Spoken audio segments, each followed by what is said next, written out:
అందరికీ నమస్కారం. గడిచిన 2 రోజుల క్రితం వైఎస్ఆర్ కాంగ్రెస్ పార్టీ అధ్యక్షులు వైఎస్ జగన్మోహన్ రెడ్డి గారు ప్రెస్ మీట్ పెట్టి వైఎస్ఆర్ కాంగ్రెస్ పార్టీని గొడ్డల పార్టీగా భావించడం తప్పు, అది కరెక్ట్ కాదంటూ కూడా మరి ఆయన మాట్లాడడం జరిగింది. మా తాతయ్యని, మా నాన్నగారిని, మా బాబాయిని చంపింది తెలుగుదేశం పార్టీ అంటూ కూడా మరి ఆయన చెప్పడం జరిగింది.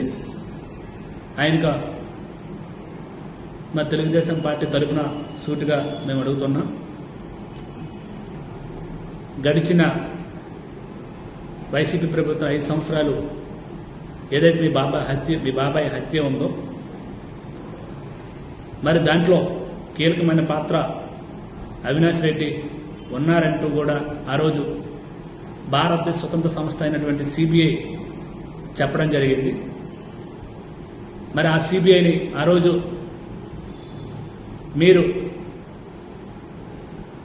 మీ ప్రభుత్వం సిబిఐని ఆంధ్రప్రదేశ్ రాష్ట్రంలో రాకుండా అడ్డుకోవడం కూడా జరిగింది. ఎందుకు అడ్డుకున్నారు? ఎందుకు మీ బాబాయ్ హత్య పైన ఎందుకు గత 5 ఏళ్లు మౌనంగా ఉన్నారు? ఎందుకు స్వతంత్ర సంస్థను సిబిఐతో పూర్తిగా దర్యాప్తు చేసి నిజ నిర్ధారణలు ఎందుకు మీరు చేయలేదు? అది మా యొక్క ప్రశ్న.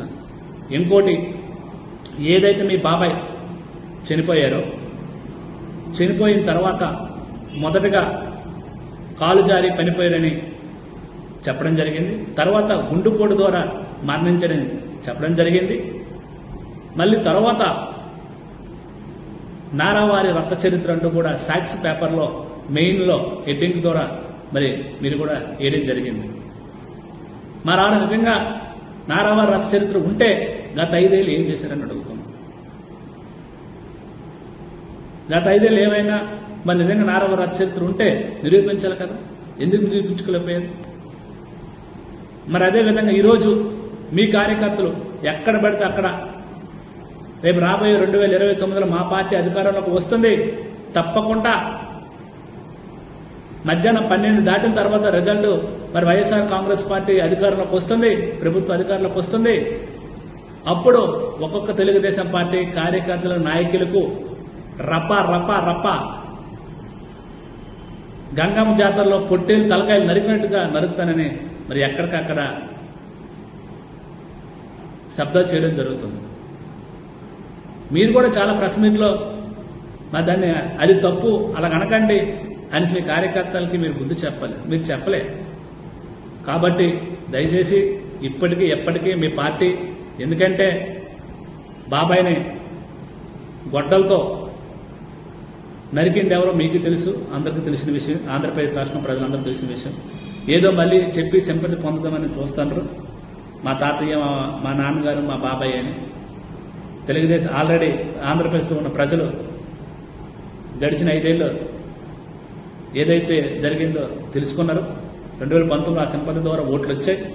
మళ్ళీ అదే సింపతి ద్వారా వాడి మళ్ళీ ఓట్లు పొందామని చూస్తున్నారు. ఎందుకంటే ఆంధ్రప్రదేశ్ ప్రజలు అంత అమాయకులు కాదు. ఇప్పటికైనా దయచేసి వాస్తవాలు మాట్లాడండి, అవాస్తవాలు ప్రజలు చెప్పకండి.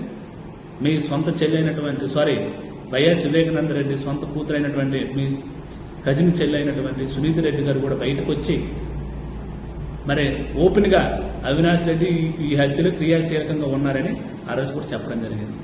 కాబట్టి ఎదుటోళ్ళ మీద లేదా వేరే మీద చంద్రబాబు నాయుడు గారు తెలుగుదేశం పార్టీ పైన ఇంకా ఈ యొక్క ఏవైతే ఉన్నాయో హత్య రాజకీయాలు తోసేద్దాం అనుకుంటే ఎట్టి పరిస్థితుల్లో జరగవు. ప్రజలు గమనిస్తారు. వాస్తవాలు ప్రజలు చెప్పండి. అప్పుడు మిమ్మల్ని ఎవరైనా మెచ్చుకుంటారు తప్ప ఎటువంటి అవాస్తవాలు మాట్లాడిన కూడా ప్రజలు దీన్ని వీక్షించాలని కూడా మరొకసారి మీకు తెలియజేసుకుంటున్నాం తెలుగుదేశం పార్టీ తరఫున.